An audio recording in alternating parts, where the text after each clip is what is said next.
Ini wuon kaka daktari gi kendo ja Kenya. Kaontis 33 pok ochudo. 14 osechudo.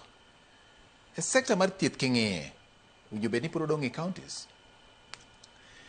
Ingeni ki analyze issue mar healthcare to onego ing'iye in totality. Wang'iyo ni healthcare mar Kenya ne chal nade kapok watimo devolution ma en from 2010 to 2023 no chal nade to koro sani 2020 from 2020 kosebedo devolution ma osebedo ndalo gi te nyaka sani. Yes, from 2013 from 2013 nyaka koro 13 years ni. Yes. Ere pogruok mwaseneno.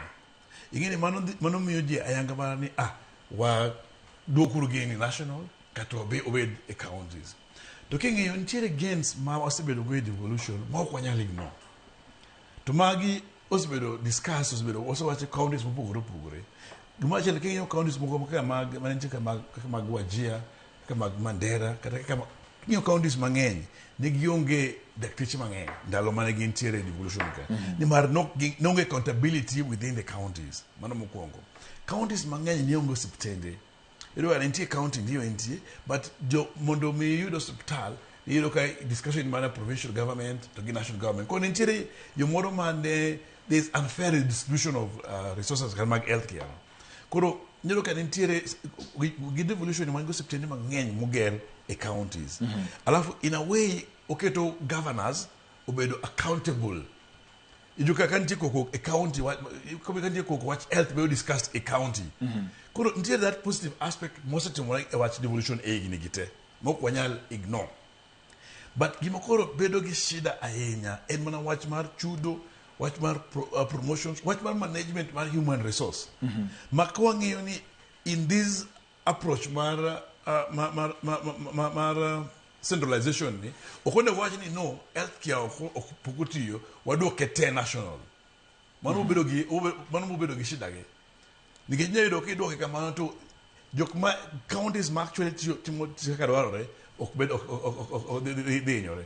To kata distribution of services will be the same. Koro aneno ni gima nego bende wang'iyo en ni wach mar human resource ni wanyakete yo mane madhi ensure ni wan gi annual employment of healthcare workers. Gik mane mashida mawango sani gijo ka sani ka wan gi jo UHC ka mano ndiki ne counties gi national government 2019 sani uket pesa but nitiere mvutano kaka ere kaka ginyalo dhi counties to conditional grant. To on one side government, national government wacho no wasegolo pesa mondo ket jogi PNP. To kani wacho yes pesa ni kikobi wango conditional grant. Ket pesa ni bede equitable share makoro kata ka sirkal moro biro higa manyien to pod wanya chule ang'owa kamano jogi. To sirkal wacho no pesa ni kaka conditional grant. Koro nitiere mistrust mantiere kind national government gi counties mamiyo gigi koro krimre. Koro ma is a one scenario makawuono ni winjo nyoro bende winjo ka president wacho ni kapo ni counties ok dwar jo UHC gi to gidhi kawo giketo gi ang'owa e national. Make